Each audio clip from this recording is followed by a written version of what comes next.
আসসালামু আলাইকুম। সবাই কেমন আছেন? আমিও আল্লাহর রহমতে ভালো আছি। তো আজকে আমি আপনাদের সঙ্গে যে বিষয়টি নিয়ে ভিডিও করব সেটি হলো কিভাবে বাচ্চার মনোযোগ বাড়ানো যায়। যখন বাচ্চার মনোযোগ বাড়বে তখন হাইপার অ্যাক্টিভিটি কমে যাবে এবং আই কন্টাক্ট বেড়ে যাবে।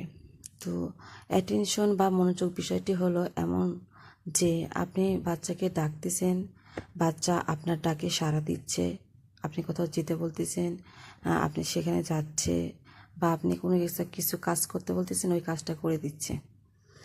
মোট কথা আপনার কথা সে মনোযোগ দিয়ে শুনতেছে, আপনার মুখের দিকে তাকাচ্ছে। এটাই হচ্ছে অ্যাটেনশন বা মনোযোগ। তো আজকে আমি আপনাদের সাথে যে 8টি বিষয় নিয়ে মনোযোগ বাড়ানোর যে 8টি পদ্ধতি আলোচনা করব, সেটি হচ্ছে প্রথমত 1 নাম্বার হচ্ছে আপনি যখন বাচ্চার সঙ্গে মিশবেন তখন আপনি বাচ্চার সঙ্গে রুডি অথবা রাগী মনোভাব নিয়ে মিশলে বাচ্চা দেখবেন আপনাকে দেখে ভয় পাবে। তখন সে আপনার কাছে আসতে চাইবে না এবং আপনি ডাকে সাড়া দেবে না, আপনার কথা শুনতেই সে ভয় পাবে। সে তো বাচ্চাদের সঙ্গে সবসময় আপনারা বাচ্চাদের সঙ্গে খুবই নরম সুরে কথা বলবেন। আর হচ্ছে ওদের সাথে যখন খেলবেন আপনি তখন ওদেরকে ধমক দিয়ে কথা বলবেন না।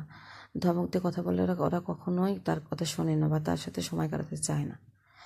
2 নাম্বার যে বিষয়টি সেটি হচ্ছে আপনাদের বাসার সবাই মোবাইল টেলিফোন, সবার বাসায় মোবাইল এবং টিভি আছে।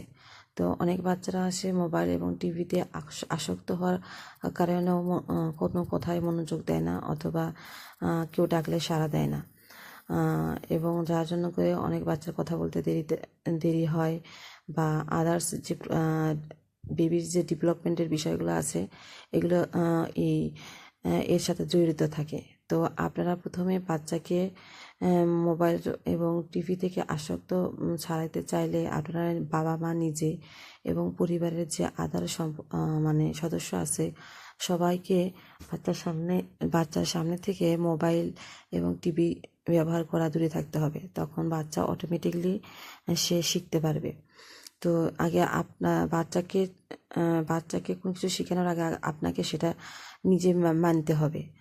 তো বাচ্চা দেখবেন তখন অটোমেটিকলি আস্তে আস্তে টিভি এবং মোবাইল থেকে দূরে সরে যাবে। তো এভাবে আপনারা বাচ্চাকে সবসময় বাসায় ম্যানেজমেন্ট করার চেষ্টা করবেন।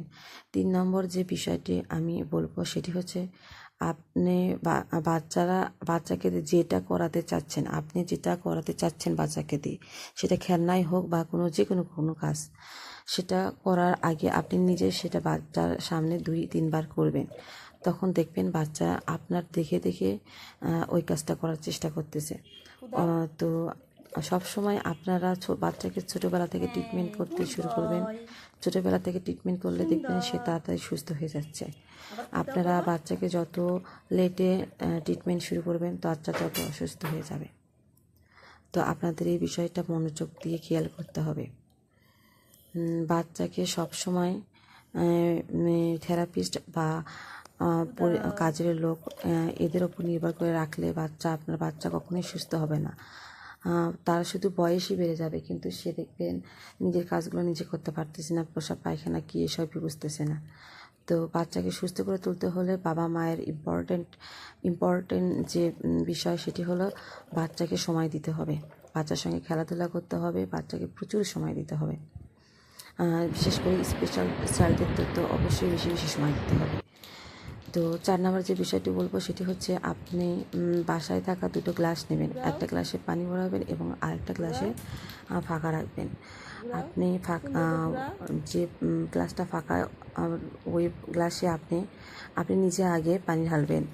তো এভাবে 2-3 বার এক গ্লাস থেকে আরেক গ্লাসে পানি ঢালা বিষয়টি বাচ্চা যখন দেখবে তখন দেখবেন সে নিজে ওই কাজটা করার চেষ্টা করতেছে। এভাবে আপনারা 4 থেকে 5 মিনিট ওকে এই কাজটা করাবেন। তারপরে 5 নাম্বার যে বিষয়টি সেটি হচ্ছে বাসায় যে কাপড় শুকানোর যে ক্লিপগুলো থাকে, এই ক্লিপগুলো আপনারা বাচ্চাকে বাসায় থেরাপি দেওয়ার জন্য, বাচ্চার মনোযোগ বাড়ানোর জন্য কাজে লাগাতে পারেন। একটা বাটিতে চতুর সাইডে আপনারা একটা একটা করে ক্লিপ বাচ্চার সামনে আপনি নিজে আগে লাগাবেন, তারপর বাচ্চাকে লাগাইতে বলবেন। দেখবেন বাচ্চা অটোমেটিকলি সুন্দরভাবে আপনার নির্দেশ মতো ক্লিপগুলো লাগাচ্ছে। এই যে ভিডিওতে আমার ছেলেকে দেখতেছেন, ওকে আমি কিন্তু আপনারা ভিডিওতে খেয়াল করে দেখবেন, আমি যখন ওকে যেটা করতে বলতেছি ও কিন্তু সেটাই করতেছে। তো আমি কিন্তু সবসময় আমার বাচ্চার ভিডিও ছাড়ি, এই জন্য যাতে আপনারা দেখে বুঝতে পারেন যে আমার বাচ্চা কতটা ইমপ্রুভ করছে। তো আমি যদি পারি, তো আপনারা কেন পারবেন না? অবশ্যই পারবেন। শুধু আপনাদের সুন্দরভাবে বাচ্চাকে টাইম দিতে হবে, বাচ্চাকে ম্যানেজমেন্ট করার বিষয়টি ভালোভাবে আয়ত্ত নিতে হবে। 6 নম্বর যে বিষয়টি, সেটি হচ্ছে আপনাদের সবার বাসায় ছোলা অথবা ছোট আলু, পরিষ্কার আলু থাকে।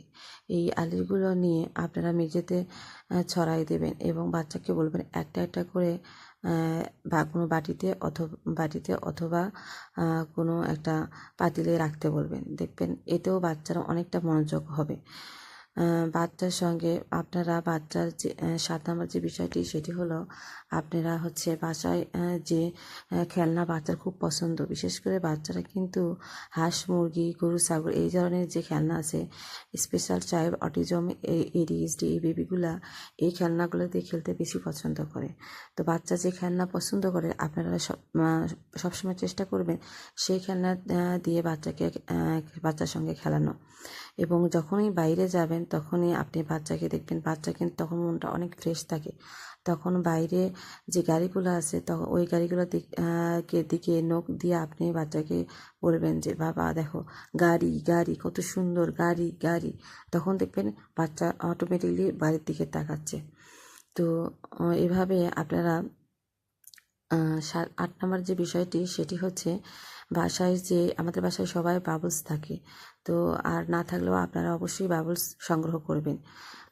যদি বাচ্চার সামনে ওই বাবলসগুলো ফুলান, বাচ্চা দেখবেন অনেক আনন্দের সহিত পরবর্তীতে সেও নিজে বাবলসগুলো ফুটার চেষ্টা করতেছে। অথবা বাসায় যে বোতলগুলো থাকে অথবা বোতল অথবা গ্লাসে পানি নিয়ে বাচ্চাকে কোনো স্ট্র দিয়ে ফু দিতে বলবেন। তখন দেখবেন বাচ্চার কিন্তু জিহ্বার ব্যায়ামটা যে আছে ওইটাও একটা হলো এবং বাচ্চার সাথে সাথে মনোযোগও বাড়লো। এভাবে আপনারা বাচ্চার সাথে আরও যে খেলনাগুলো খেলতে পারেন, সেটি হচ্ছে বাচ্চার সঙ্গে আপনারা বাসায় লুকোচুরি খেলতে পারেন। এতে করে কী হবে, বাচ্চার মনোযোগটা বাড়বে। বাচ্চার সামনে যত লুকোচুরি খেলবেন, কাতুকুতু দেবেন, বাচ্চাকে দেখবেন বাচ্চা আপনার দিকে তাকাচ্ছে, আপনার কথাগুলো মনোযোগ দিয়ে শোনার চেষ্টা করতেছে। তো বাসায় দরজার পিছনে অথবা পর্দার পিছনে যেভাবে হোক আপনারা বাচ্চার সঙ্গে সব সময় লুকোচুরি খেলার চেষ্টা করবেন।